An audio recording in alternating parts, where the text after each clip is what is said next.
मैं एक कश्मीरी पंडित हूं।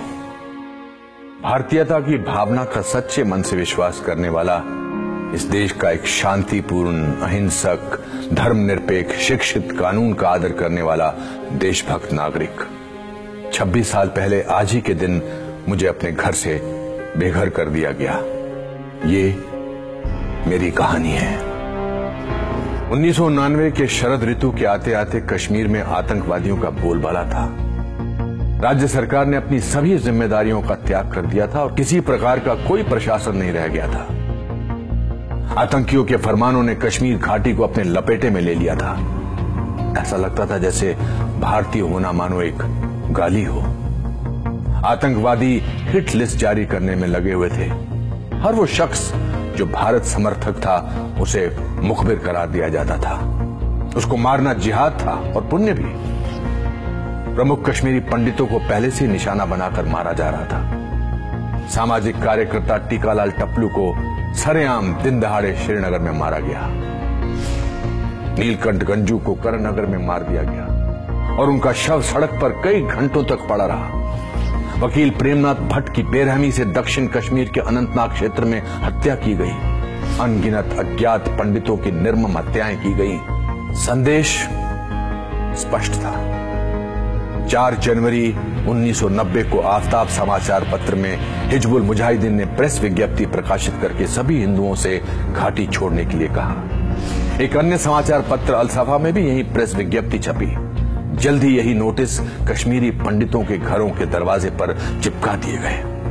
19 जनवरी 1990 की उस दुर्भाग्यपूर्ण रात में कश्मीर को ऐसा ग्रहण लगा मानो अंधेरे ने प्रकाश को अपने आगोश में निगल लिया हो।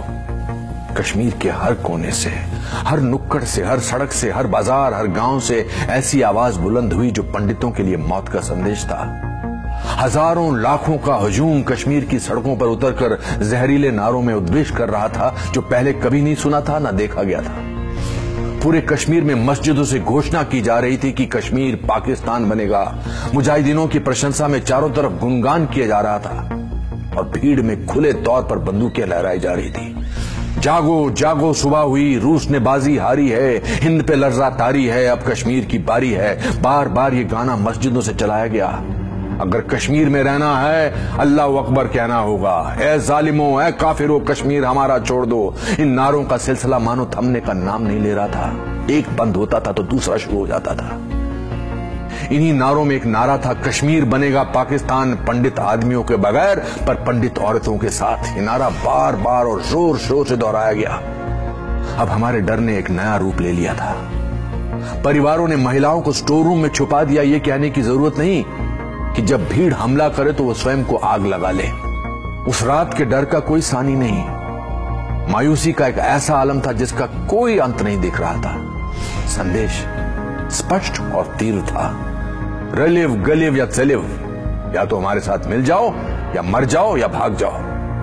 कोई ऐसा गांव, मोहल्ला, गली या जगह नहीं थी जहां इन नारों का शोर ना हो।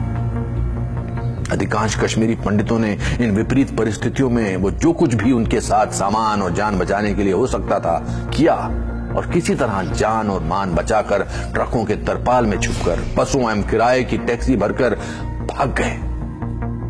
बड़े पैमाने पर पलायन शुरू हो गया। सरकार, बुद्धिजीवियों, निरपेक्षवादियों, देश के प्रति सद्भावना रखने वाले सबकी अंतरात्मा सोने चली गई थी। कोई भी इसके बारे में बोलने को तैयार नहीं था। 19 जनवरी 1990 के बाद के दिनों में कश्मीरी पंडितों का कत्लेआम शुरू हो गया और कश्मीरी पंडितों पर अत्याचार की इंतहा होने लगी थी। बांदीपुरा में शिक्षिका गिरिराज टिक्कू की गैंगरेप के बाद हत्या की गई। इस तरह की सैकड़ों खबरें आम हो रही थी। इस पर पूरी किताबें लिखी जा सकती है कि किस प्रकार से लोग आतंकवादियों से प्रताड़ित हो रहे थे और किस तरह प्रशासन मूक दर्शक बनकर कश्मीरी पंडितों पर हो रहे अत्याचारों को अनदेखा कर रहा था। 1991 तक ज्यादातर पंडित घाटी से पलायन कर गए और उन्हें जम्मू के दुर्गम स्थानों में कांटों व धूल भरे टेंट शिविरों में रखा गया। 60,000 से ज्यादा परिवारों ने पलायन किया और उनको ऐसे शिविरों में रखा गया जहां शौचालय जैसी मूलभूत सुविधाएं भी नहीं थी। एक परिवार को एक टेंट अलॉट किया गया जिसमें 10-10 सदस्य कभी कभी साथ ही सोते थे। निजता का नितांत अभाव था। इन शिविरों में काफी बड़ी तादाद में बीमारी से मौतें भी हुई। ज्यादातर मौतें सांप के काटने और अत्यधिक गर्मी के कारण हुई। कश्मीरी पंडितों को मरने के लिए छोड़ दिया गया था।